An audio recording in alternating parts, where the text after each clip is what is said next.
はい、今日は先日ヤフーのオークション、ヤフオクでクレイトの TX15 ですね、これが届いたんで、今日はそのサウンドチェックとして音を確かめていきたいと思います。はい、まずこれがクレイトの TX15 ですね。はい、7500円で落札しました。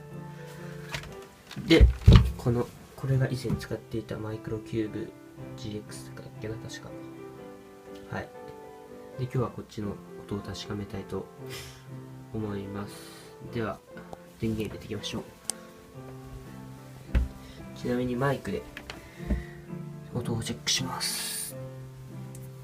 電源が、この黄色がマックスですね。で、パワーはこんな感じです。とりあえずこんぐらいの音量ですね。55655ぐらい。はい。で、これで音を確かめましょう。